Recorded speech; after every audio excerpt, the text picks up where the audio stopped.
Welcome to Modern Comms, the podcast series designed to help comms leaders navigate today's hyperspeed demands and move forward with clarity, confidence, and impact.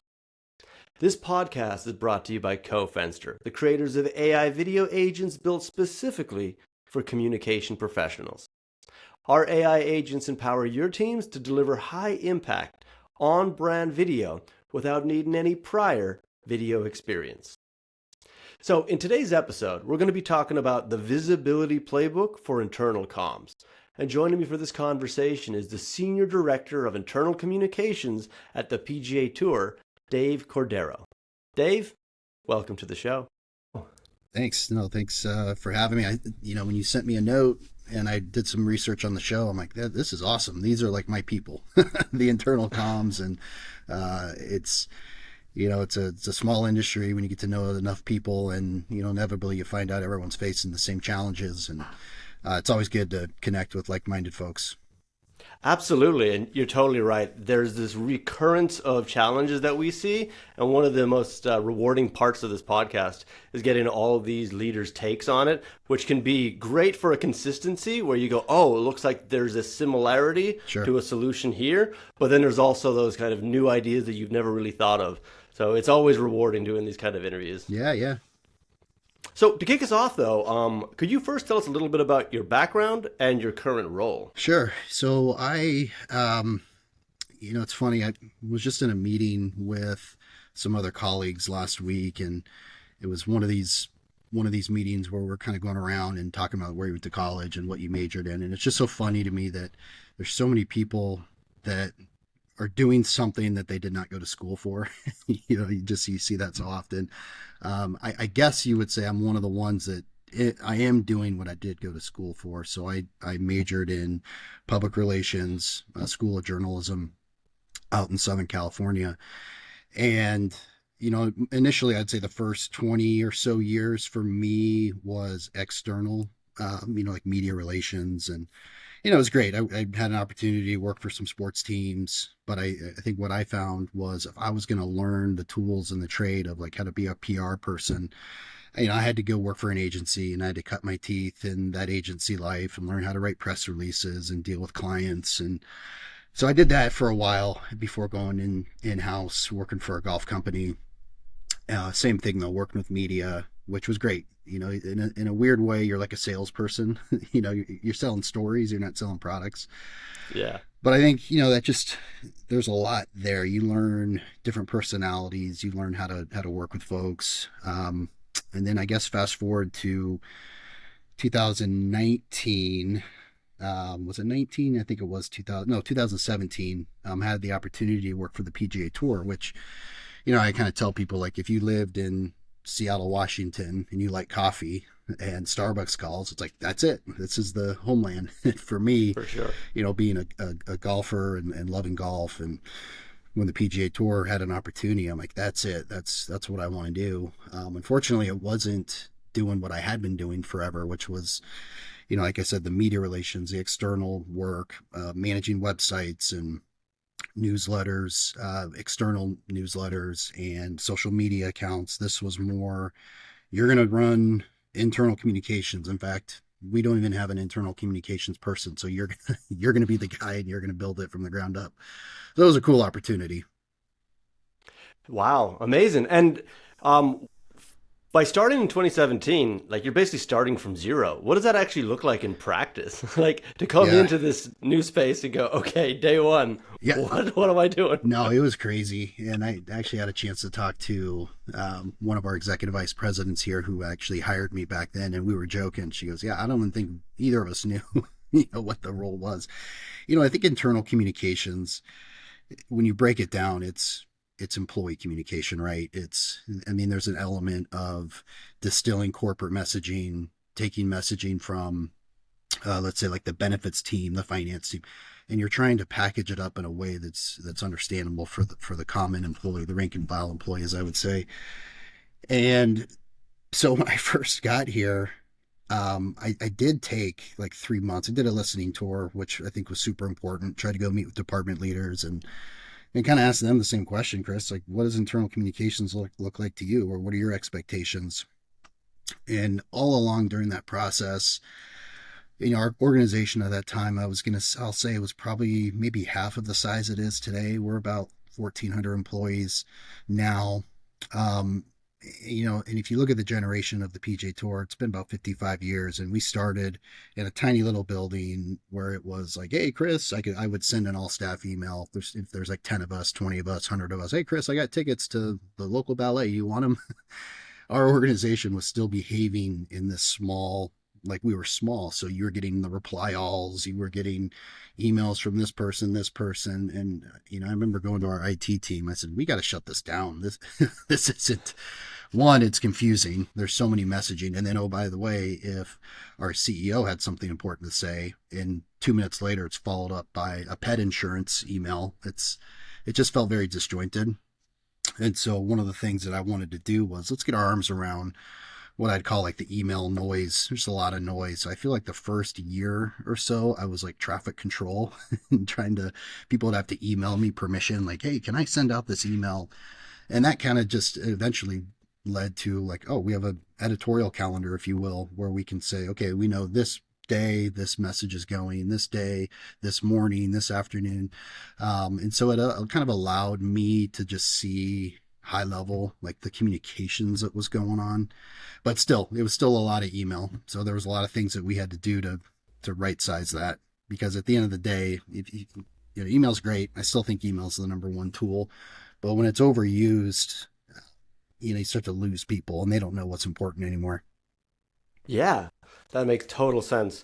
And what I love is that you started by asking all the questions, because I think that's something we're learning consistently in this podcast series when we interview people. And then when I go out and I speak to our own clients and other professionals in the comm space, there is this push to give people what you think they need rather than ask them like as a starting point. It's like, I think they need this. It's like, why don't you just start by asking questions? Like, my background comes from marketing, so I would always start by like interviewing the ideal customers, Sure. And like really finding out their message and how they respond, And I think that those kind of attributes, when applied to the comms department, I think works just as well. It's just human nature. It's like, don't just panic and try to answer a question immediately. Just ask the question first, so then you can then deliver on a more direct and targeted approach.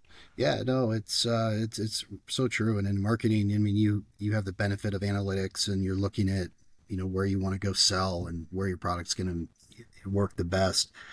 And I think, when you build up an internal comms department, you have to kind of start building those metrics on your own. And I'll never forget, we had a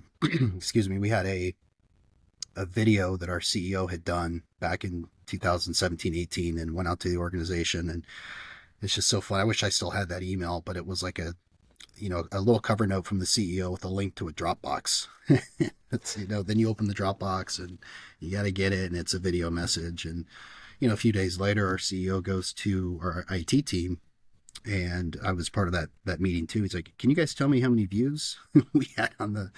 We were like, "Well, no, we can't." And so that was sort of the moment for me when I was like, you know what, we need to kind of get serious and have some big boy tools where we can track, what our employees are reading and what resonates. So that was kind of that was the mark for us, where we decided we had to move to start looking at some outside vendors to come in and help start building that communications mix. Oh, that's great. Yeah, because in our previous correspondence, we were talking about going from invisible to visible. And I suppose you're even referring to that even with the videos going. We have no idea if anybody sees it, if anybody understands it, because what's the point in sending a message if it's not actually registering? So that's really, was that the first time for you and your department that you started noticing the invisibility of the comms and to make the switch? Yeah, so we went to a company, back in the day it was called Banana Tag, and now they're owned by Staffbase. And, one of the things I loved about it, and this kind of a two-part answer here. So all along, we still have all these emails I told you about, right? The email challenges of just email overload. And I remember going to my boss at the time. I said, why don't you let me create a newsletter where I can just curate all of these messages and write them in a fun tone that goes out. So it's here at all. And what happened with that was I would get the person would reach out from the employee benefits. Hey, I want to send out this message that there's a Charles Schwab webcast. Employees, I'm like, just send it to me. I'll put it in the newsletter. And all of a sudden the email noise went way down. And now you had this appointment reading. It's a bi-weekly newsletter. We've been doing it for 9 years now. It goes out every Tuesday at 2 p.m., which I thought was very important to schedule it so it's anticipated. People are ready for it. So Staffbase offered a really cool they had a bunch of templates where they could make it so it doesn't look like, Dave Cordero just sending a Microsoft email, but it's actually coming and it has logos and banners and it just looks like a newsletter, like we all follow. Right. I'm like, well, that's cool. that's a better experience. But then on the back end, we're able to track, open rate metrics, and we're able to track. One of my favorite indicators is the read time buckets. Read time is described by 8 seconds or more. Mm-hmm. And then there's like a skimmed and a glanced. And so you're able to kind of look and see, okay, that works. And then in the newsletter, you can actually see what links are people clicking on. And so that starts to tell me, okay, people want more of that. Whether that was let's say a Q&A I did with you, Chris, to try to spotlight other employees from around the organization. Something as simple as our cafe menu. We have a tour cafe here. People love food. So, hey, let's put the menu up there. So you just start learning and getting a feel for what people are wanting. So I think bringing Staffbase in was the first big moment for us where we felt visible, and we started having executives come to us and say, hey, can you tell me how many people read this, or how's this content doing? So it was a huge win initially. And then when you're bringing in one of these large tools or these platforms, like what is like one mistake that you think or you see that organizations make and that you'd recommend to keep an eye out for? Because these are big changes when you bring them in initially. Oh, they're massive. And, you fast forward 5 years from Staffbase and everybody's got comfortable with it. And we've trained other departments to use it, and you can have multiple, owners. And so that's completely people, learned how to fish and they're off fishing. They don't need my help, and it's great. And then 5 years later, fast forward, we bring in WorkVivo, which for the audience not familiar, it's essentially a modern day.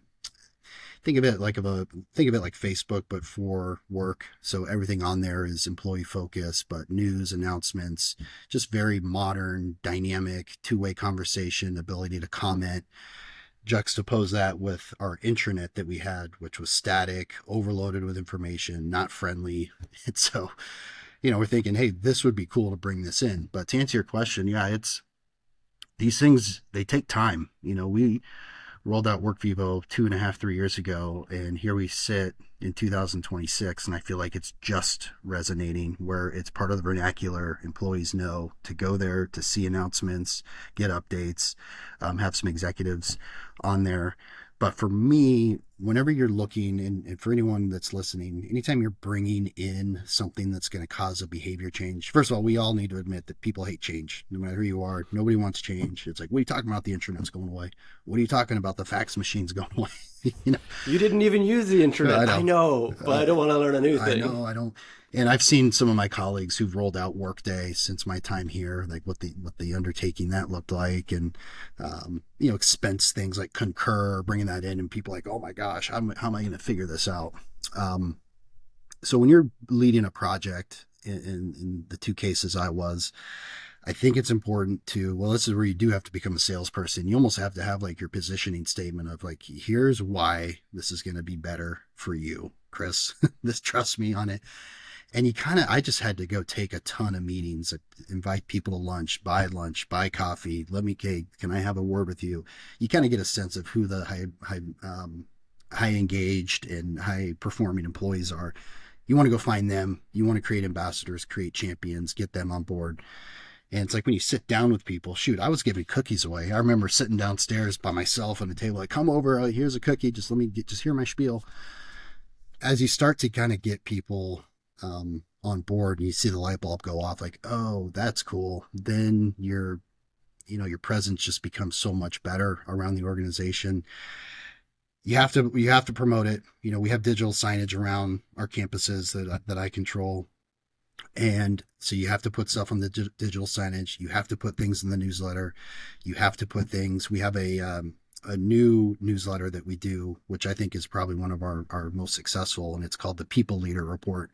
So we essentially took all of our managers at the organization, all 300 or so of them, and they get an email that basically gives you the high points of, okay, Chris, as you go into your team meetings this week, here are 5 things or 3 things that you need to know, need to share, need to do. And it's everything from back end compliance stuff, like, hey, there's a training, make sure your team's aware of it, there's a deadline, to there's going to be a massive town hall, make sure your team's here.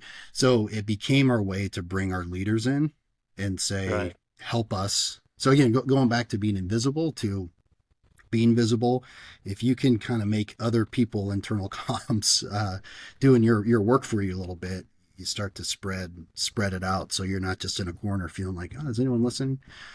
But that makes sense. They're supposed to be, everybody should be doing internal comms. It's just there is a department and a lead in charge of it. So it makes complete sense that you have to activate all the leaders to make sure that the message is aligned. Like, I actually really like that idea with the newsletter. That makes complete sense. And it's not jam-packed. It's a couple of bullet points so people can retain the instructions that they're supposed to follow too. That's a great idea. And I think too, Chris, if you're a manager at a multi-billion-dollar organization like we are, this makes you feel validated. Like, oh, only I'm getting this.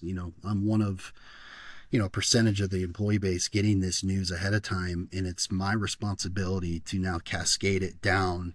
And so then when that gives them the opportunity to talk to their teams, but then we'll also follow up with all employees with the same news and maybe a little more detail.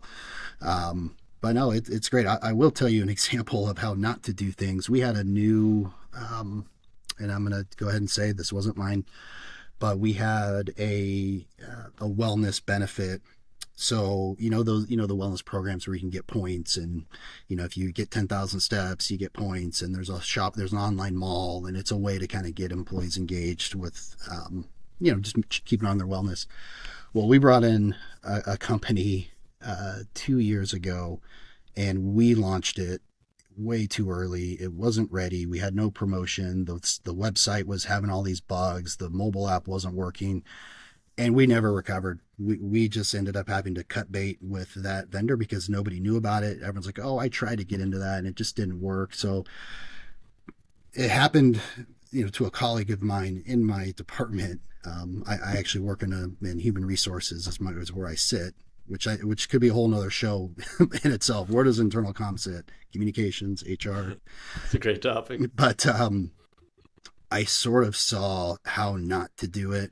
And, you learn so much kind of at the proverbial water cooler, talking to employees, being visible, hanging out, and people are like, yeah, I just don't get it. It's not, I'll never use it. And it was a massive, massive disappointment. And so whenever I was able to bring out WorkVivo, I'm like, okay, even if this thing's ready, we're going to have a pilot group. We're going to test it. We're going to do X, Y, and Z. We're going to build it. And we're not going to pull that curtain back until we know it's fully ready to go. And as part of that, we're going to get executives on board. It's one of the things I was thinking about is when you bring in something new, what's the responsibility of the executive? And I think any internal communications person would say, you got to get executives on board. You have to. I would say, it's really nice to. You don't have to, but when you're able to get at least a few of them and help them perpetuate some messages and be there for the initial launch, it's great. But listen, internal comms, it's not always at the forefront of like the senior leader's mind. They're working on things like sales and numbers, and so then it's like, well, what's this intranet or what's this WorkVivo thing? What do I have to do? And so that takes a little while. So I know some of my peers in the internal comm space would disagree and say, nope, you have to get the executives on board. Certainly try and do everything you can, but with the right team and the right, practices, I think you can still have a successful launch of a product. Yeah, I can see both sides, but in general, you do need them to understand it and champion it, but maybe they're not leading the charge as such because, as you say, there's all these other priorities that they have on their day-to-day schedule. But I want to go back to what you were saying about the that newsletter, because there was something really nice about that too. When you activate the other leaders to cascade the message down, I think one of the other solutions that you have there is when somebody overheard something and goes to their leader and that leader isn't aware of it, that puts them in such a difficult position where they don't want to say, I don't know this, or they don't want to pretend and lie to their team. So what I really like about that type of leadership driven newsletter is it keeps everybody in line and on the same page, so it can actually eradicate those kind of issues when someone's like, I heard about this, what is it, what do you know? And then the person doesn't want to reveal that they have no idea what you're talking about. I think if you did this podcast 100 years from now and you and I are both gone and it's two new people, you're still going to be talking about the same issue, which is communications. And we did an employee engagement survey, which I had a chance to lead, and it was a really cool experience. And that was about a year and a half ago. And everybody always says, when you do an employee survey, like, you have to do something with that data. You have to tell people how it went. Well, we went a step further. We actually took the themes, and thanks to AI, we were able to kind of curate what the themes were, and it really boiled down to 3 buckets. One of them was communications. We never know what's going on, and it's hard not to feel like that's an indictment on internal comms, but it's more so what you said. It's more of my manager never tells me anything, or it's, hey, why did we find out on X or Instagram that this player did, XYZ, and why didn't we know? How come we didn't know that our commissioner was at the White House? All of these things, right? So communications was the first bucket. The second bucket was career development, probably age old conversation too. People want to know how to advance in their career. And then the third bucket was belonging and inclusion. So we divided up those 3 buckets. I led the communications one, and we opened it up to the entire organization. Sign up for one of these groups if you want to be part of the process. We had about 150 in our comms group, and we sat down and we tried to come up with 8 to 10 just no regret wins. Like, what is it that we can do to improve things? And of that came this people leader communication is a way to break down those silos. And, we haven't talked about the remote staff, but imagine the remote employees. Suddenly, if everybody's getting the same message, that's a manager, to your point, they're going to know what's going on. That's going to help things. And that was that was the group that was probably the loudest of, we never know what's happening. So that was probably the single biggest thing we did. The next thing we did was I worked with our communications department, and they put out a weekly email, and it goes out Monday afternoons. And it's basically a hymnal, if you will, of here's a snapshot of everything going on externally. Here's the message points. Here's our position. Here's what was said in the news. And kind of the funny joke that we used to say a couple of years ago is, we'd have employees that would say, well, I'm scared to death to go to Thanksgiving dinner with my family because they're going to ask me about, XYZ, and I don't know. Or Right. you got one employee said, I have to hide from my neighbor when I'm pulling the trash cans in because they're going to ask me and I don't know. So this document that we created was, oh no, if you want to know what's going on, like, just give this a quick skim and you're going to have exactly what you need to know. And again, I think it's about creating ambassadors, right? You got to let each employee feel like they're part of the organization. They have a role. They're important. They're an important constituent, right? It's not just about our media, our partners, but the employee itself is a very important constituent. Because if you kind of get unrest internally, it just manifests. So culture, big fan of culture.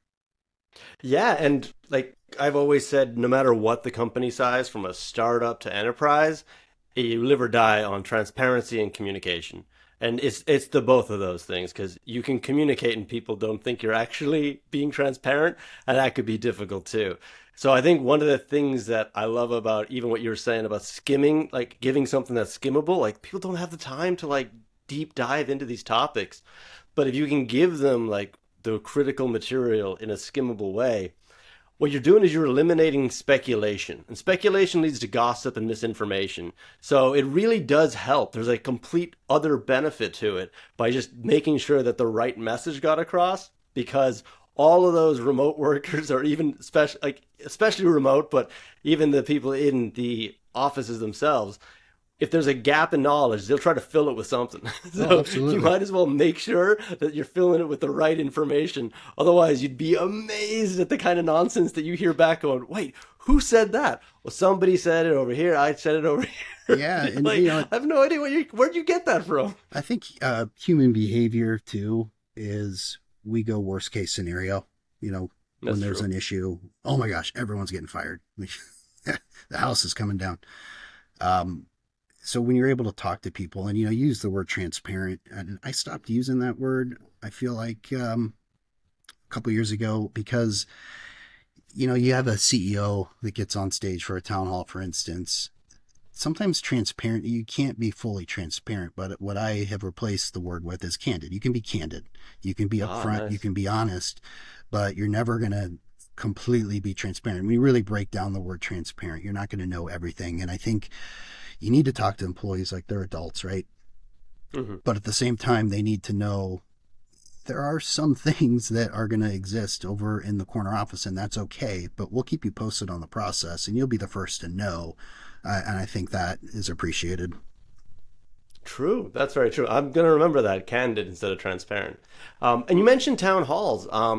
What was your strategy, or what was your approach to like town halls, and how, if you revamped them, and if so, what was wrong with the old formula or the old format itself?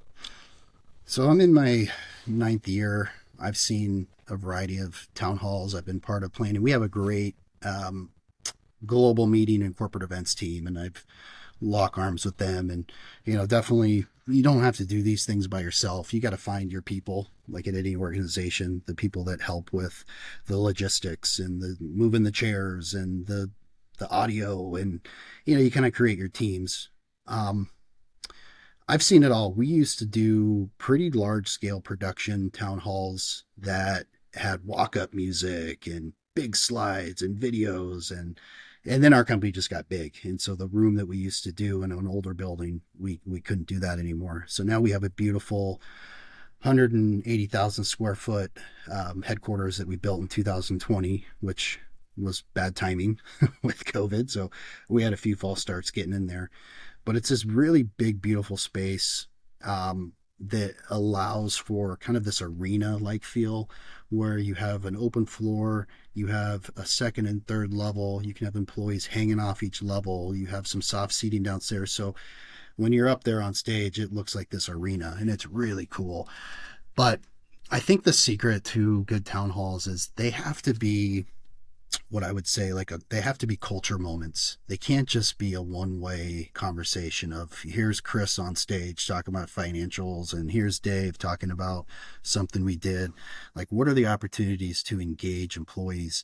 We had a program where employees could actually text. There was a number you could text your questions, and we'd be in the back and we'd be able to populate the popular ones, because there'd be some nonsense things like, when are we all getting raises? Okay, that one's not going up. But you'd get ones that are like, oh, that's a great question, and you'd throw it up there, all anonymous. So we've done that.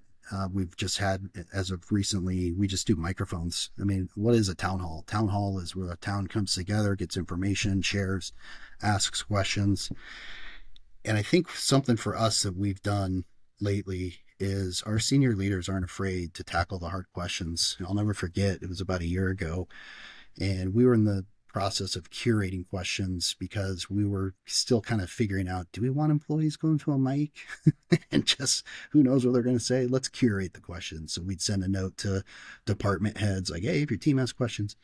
So we had a list of about 40, 45 questions, and we went into our commissioner's office, and I think we were a little like, okay, here's some good ones that are probably on script, and these are some hard ones. And he said, give me the hard ones. Those are the ones I want. And it was like a whoa, like a holy crap moment. And he actually said that in the town hall. He goes, hey, thanks for the questions. There was some uncomfortable ones. We're going to go after those. You would never believe the feedback that we got following that town hall. Like, oh my goodness, it was so good to hear the truth, and to feel like I was brought behind the curtain to understand why decisions are being made or where we're going as a business. So again, going back to being candid, it really does help.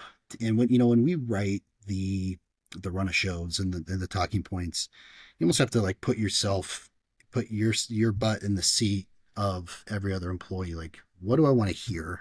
Like I mentioned the water cooler talk. What am I hearing? What are the things that we need to get ahead of, address, let people understand?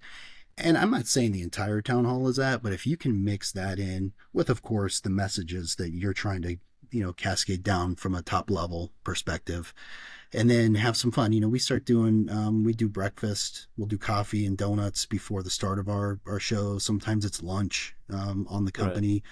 We do our town halls quarterly. We went through a phase where we try to do them once a month last year. And it's a big lift.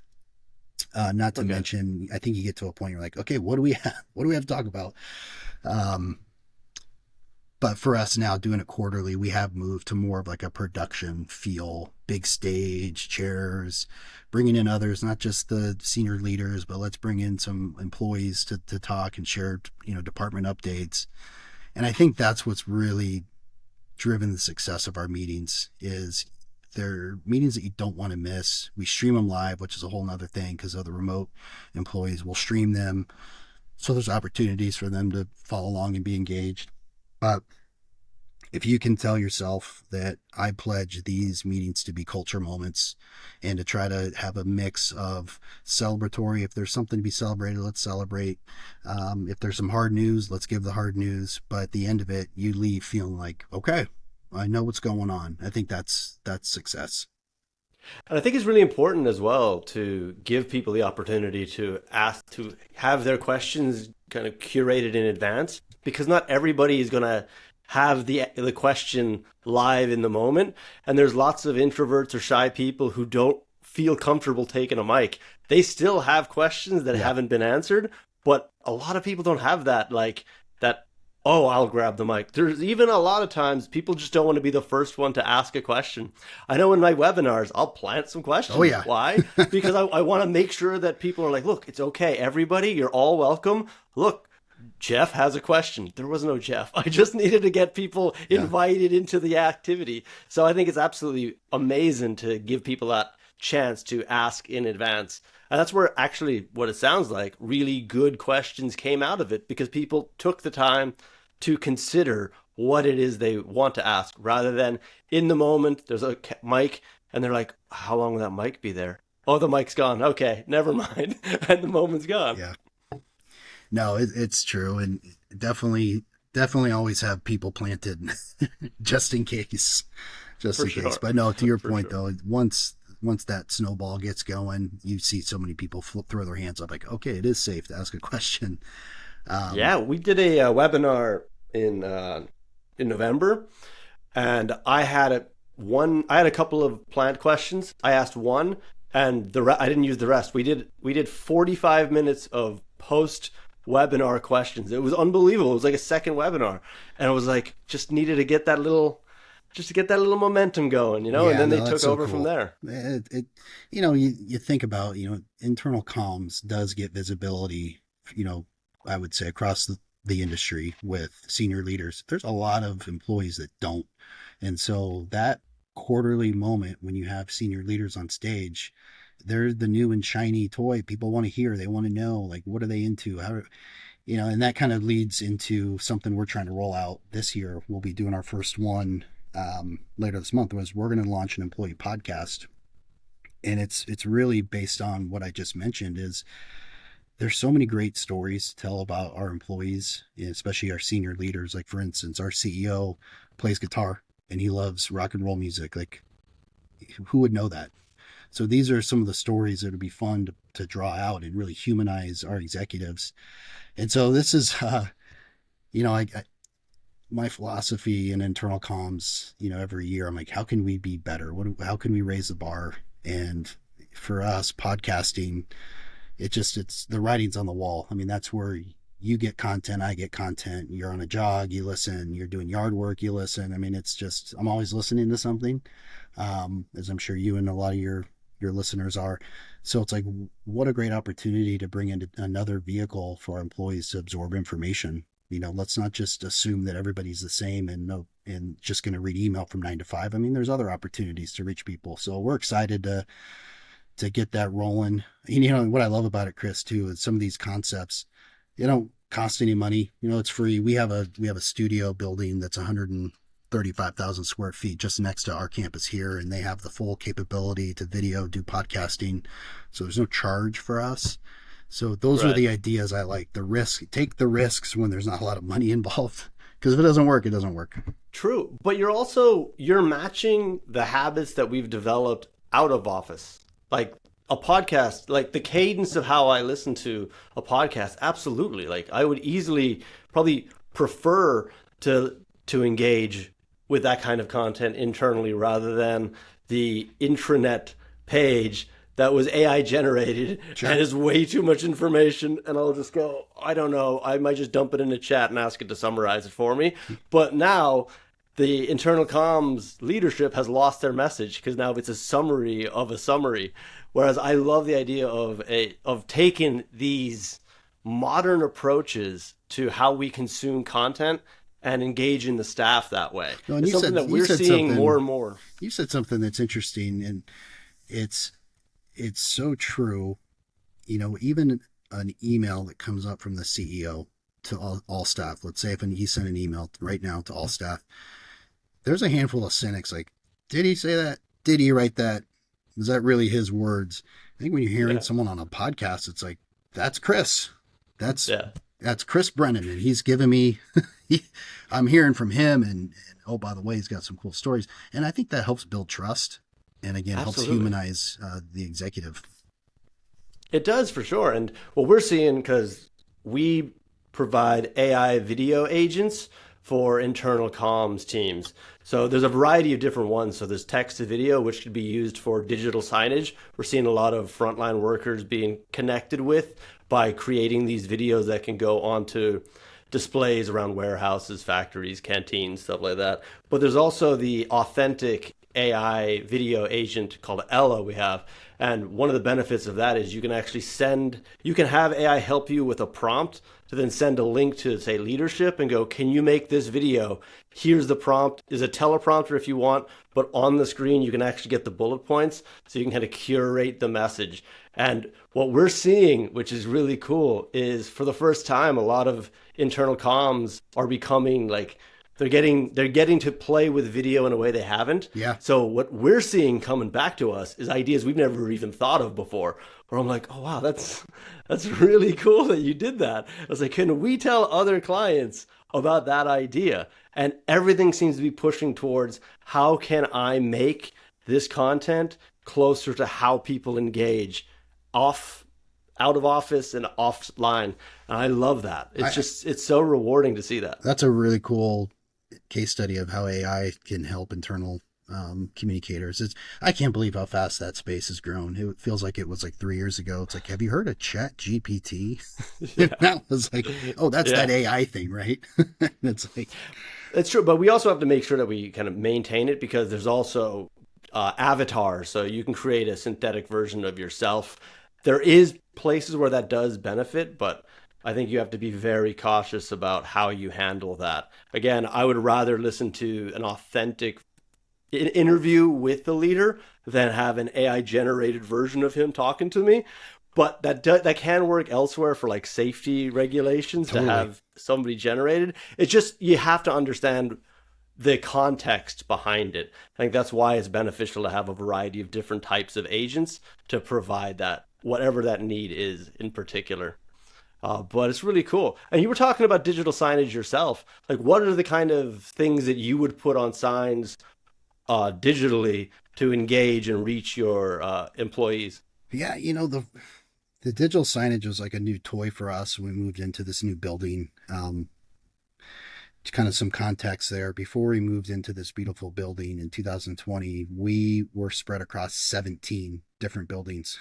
So you can imagine, funny story, when we first moved in here, 6 years ago, I remember heading into a meeting and introduced myself to someone, And another person's like, they've been here for 20 years. I'm like, how would I know if they're in one of the other buildings?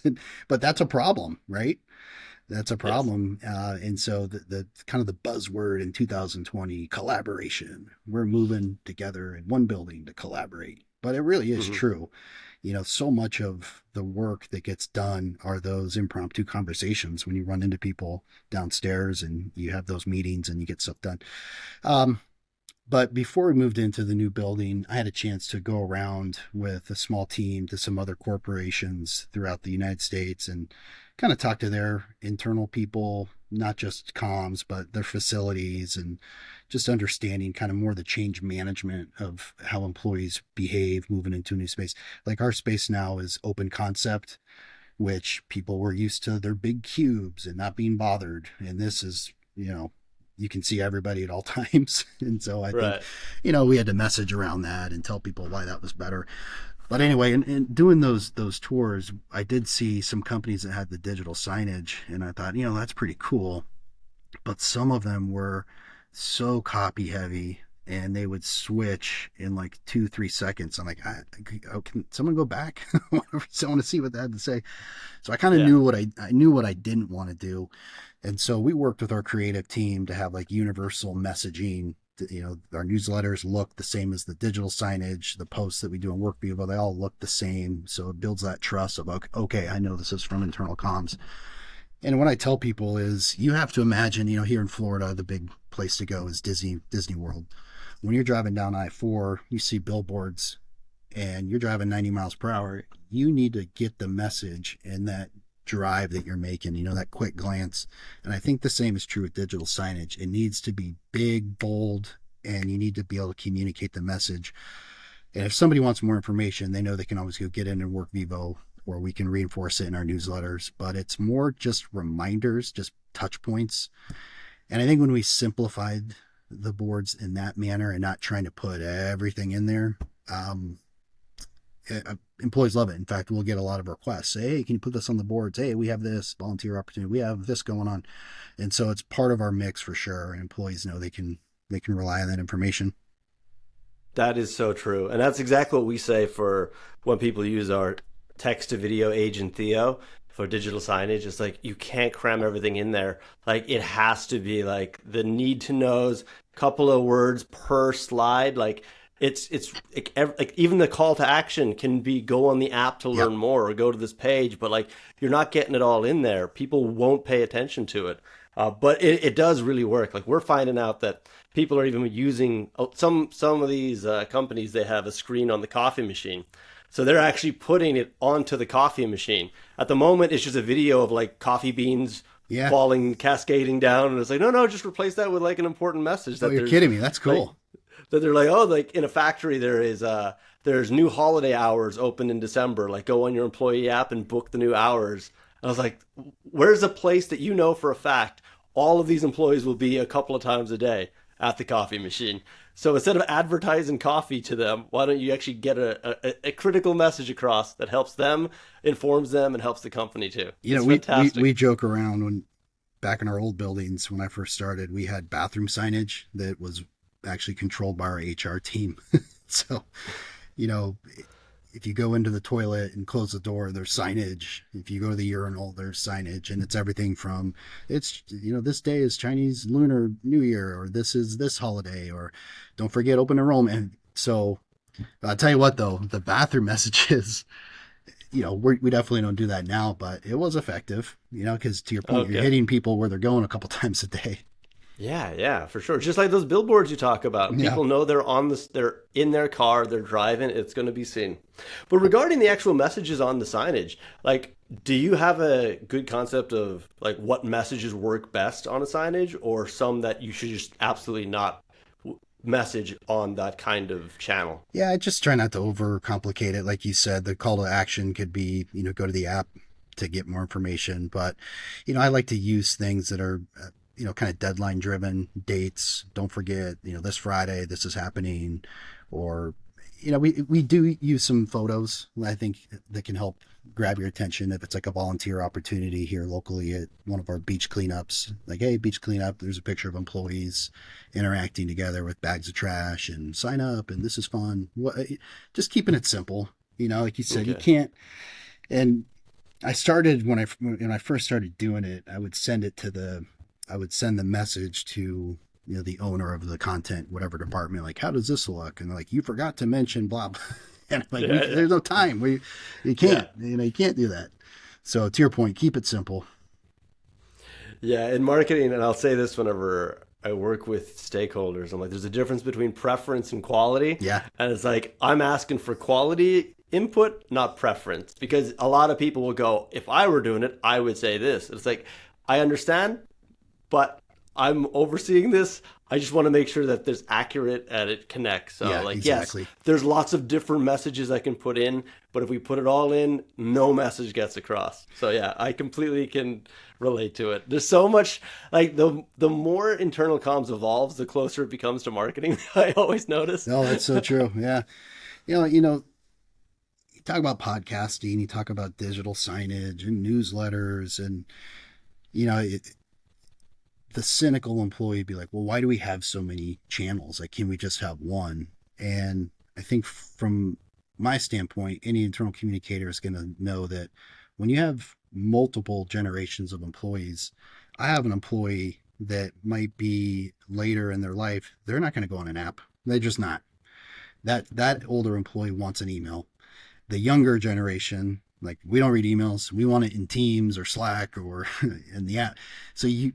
And again, the podcast is just another net that we're throwing out. Like, how can we make sure we're capturing, 5 diverse generations of employees here?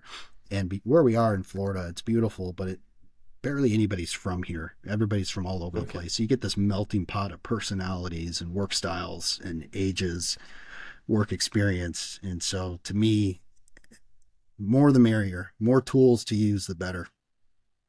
Yeah, and we say that too when we speak to our clients who are, especially somebody who wants to book a demo with us and they see us and they're like, I'm afraid to replace our current comms with video. It's like, we do not suggest you replace anything with video. It's just an addition. Your older generation worker will probably still want to read through something in their own pace. Whereas the new generation will be like, just give me the 20-second video. Totally. So it's like you can combine it all into one intranet with the video at the top and then the context underneath. Like, it's all, the more channels you have and the more diverse ways you communicate gives you that touch point. Like, 5 generations is quite amazing, actually. So you really have to make sure that you're communicating in a way that all 5 generations are comfortable with. And I think it's okay to skew towards the younger, because think about, 20 years ago, how many newspapers were on desks, right? We still like to consume the newspaper. So I think that generation is shifting away, and now it's give me a mobile friendly where I can skim the news. One thing I tell internal comms people to do is find at least 5 different newsletters and subscribe to them, because I think it puts you in the mind of the end user, of the reader, and you kind of pick up on what you like. I really think the New York Times, they do a daily digest at the end of the day, and I just love the format of it. And it's here's the things that happen. I love Axios. You can subscribe to different markets in Axios here in the United States, if it's San Diego or North Carolina, Tampa Bay. I just love getting the ideas. And who would have known, 20 years ago when I was going to school or whatever it was, that I would be like, I love newsletters. But now it's like, you get excited and it's like, oh, I'm going to steal that idea. So for in sure. Our newsletters, we do like a little culture. We started doing trivia and, where on campus is this, and be a photo of something, and we'd randomize it, give away prizes. Don't underestimate the power of prizes and giving things away. drives readers. Well, no, I think what I was saying is it's okay to skew your communication and lean one way, and I think we have been leaning more modern, more digital, quick approaches. It's funny how half of my job, it feels like, is proofreading emails for people. And I'm like, this email is just too long. Like, you wouldn't read this. Like, how do we create white space? How do we bullet point? How do we do the inverted pyramid? How do we, it's just, you have like 3 seconds to grab someone's attention. And this is just too long, single spaced and all. So, yeah, it's also, I think you have to train people on how to use AI as well, because so many people are going directly to it. And there's an issue we have where if you're not trained enough to use AI, then you can't lead the dance. It'll start leading you. And that's what I see when somebody sends me something to review. I'm like, I know you generated it, it's fine, but like, you're not even in this at all. Like, you completely gave all the curation and all the decision making to this. I mean, I can tell because it starts with "in the landscape of," because it always does. There's M dashes all over. They use the phrase "it's not something, it's actually this" like 50 times. I'm like, where are you? Like, simplify this. Cut this like in half and then cut some more. But like, just get to the real meat of the item. And you can use AI for that, but you can never let it lead the dance. It's always something I see time and time again. That's a great point. And I actually encourage the use of AI. And, so for like my newsletter, I'm having stakeholders send me content all the time. And I think now with the advent of AI, the stuff they're sending me at least is a better starting point of when they used to send me something before. But personally, I love AI for after I built my newsletter and, being a party of one in internal comms. I do have someone that she kind of straddles, works internal comms and does other things. But for by and large, team of 1.5, the copy editing, the proofing is so important. And even though you're the one that wrote it, there's mistakes. And I think when you're able to take your copy that's done, punch it into AI and say, can you proofread this? Make sure it's an AP style. Make sure this resonates, all the little prompts. That's the power of it. And it's like, oh, wow, I totally missed that Oxford comma. Or I kind of said the same thing here. I like how they streamlined it. That's where there's really no excuse. I was telling someone there's no excuse to really have a poorly written piece of content these days if you just take the time to proof it. I totally agree with that, especially with the repetition of information where, like, as humans, we're just sometimes anxious to go, I need to double down on this in case they didn't get it. But when you run it through a system like that, it's like, no, actually say it here and make it clear and then move on. And now you've reduced the text because you're not actually just overlapping the same message a couple times when it's like, did I get it across? That sentence is doing a lot of work here. Yeah. Maybe I could break it down. Excellent.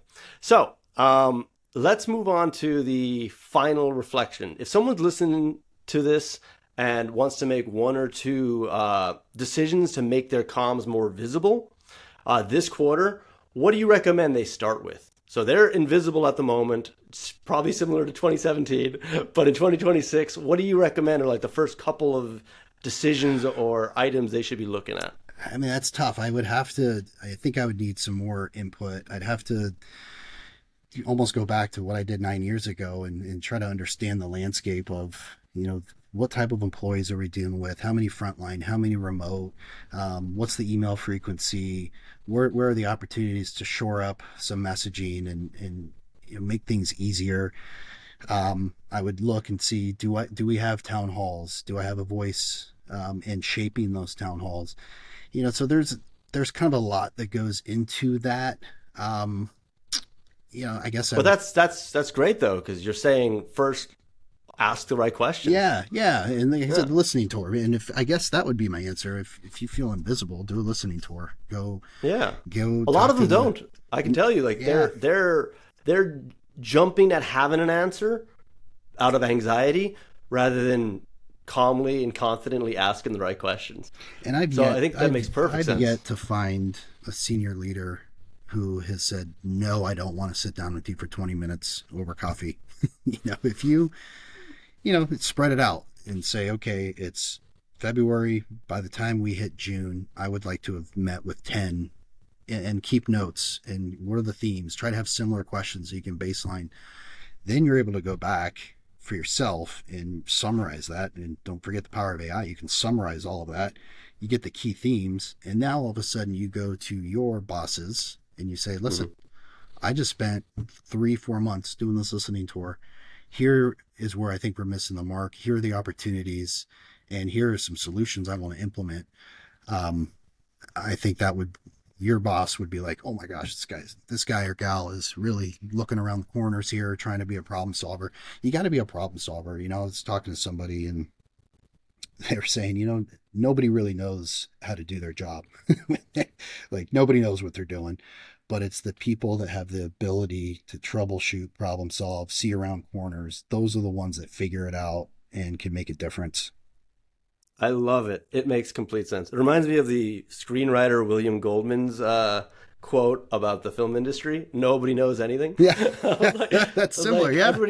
Everybody goes in going like, oh, how do I? I'm like, we don't know anything. Like, people don't know what a hit is. They don't know what works. Like, they've tried something and failed. They tried something they didn't believe in and it succeeds. It's like, but what you're saying, I think, really resonates, which is like, you have to show them like that the right approach and back it up with a bit of data. So actually doing that interview tour would really work because they see somebody who's active, not passive. And that way you could actually get a lot of your own agenda across because you've got the buy-in and they've kind of went on the journey with you instead of surprising them with no context.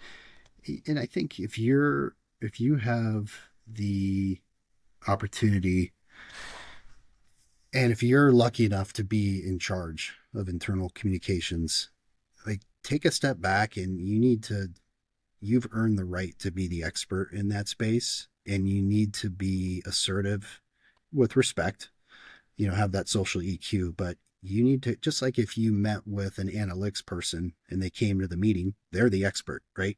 You're not going to question the work they're doing or the top sales guy. Like you have the right to kind of be a badass in that space and come prepared and have all the different things and the metrics and why this will help culture health. And you need to own that. Makes sense. Okay, so if you have time, we just have a little mini game that we like to play at the end. Love it. It's called the Comms Roleplay Q&A. Okay. So I will play a skeptical executive, asking some tough questions to a comms leader. You're the comms leader, and this is just how would you answer this?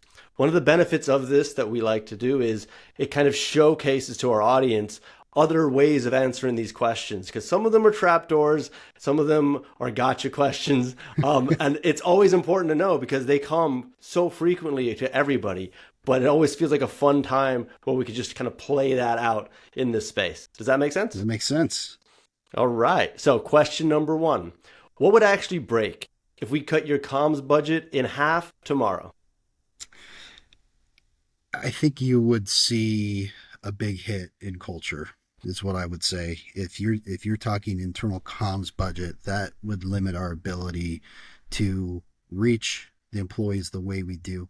And listen, I understand that there are goals and there's aspirations, objectives for the organization from the sales standpoint, but it's the people, right? I mean, if you look at the number one reason people leave an organization, it's very rarely for more money. Believe it or not, that's the myth. It's like, oh, there's more money here, I'm leaving. I think when people leave, it's because they don't feel valued. They don't feel like what they're doing is being recognized. So it's a very slippery slope to cut anything that's going to take away from culture. And we've seen that so many times with the even programs that we've taken away and the pitchforks that come out.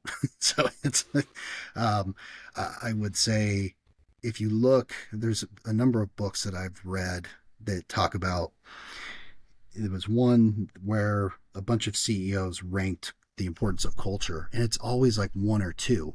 But then when they start going into like sales, it's like, wait, what about the culture? So it's like, we know in our heart culture is important, and that's what's going to create a healthy organization, but we're so quick to want to cut corners. And so I would just advise, let's look at anything else other than culture, because if you cut the internal comms budget, you're going to lose hearts and minds. Makes sense. Great. Question 2, town halls, podcasts, video platforms, signages. Do we need all these channels and formats, or is it just overkill? We need them, and we need more of them. I would say we need double that amount. And I would just fall back on the generations of employees that we have and the opportunity to reach people differently. You know, you have someone that just watches Netflix. You have someone that just watches local news. You have somebody that just reads the newspaper. So someone that listens to radio. I mean, unless we know that 100% of the organization has said, we want this, which you're not going to get, you have to have a mix. I love it. That makes perfect sense. And final question. Why invest in comms when sales, marketing, and product can show ROI faster? Well, it's similar to what I was saying before. I think, culture health it's an important, one of the most important scores you can have, right?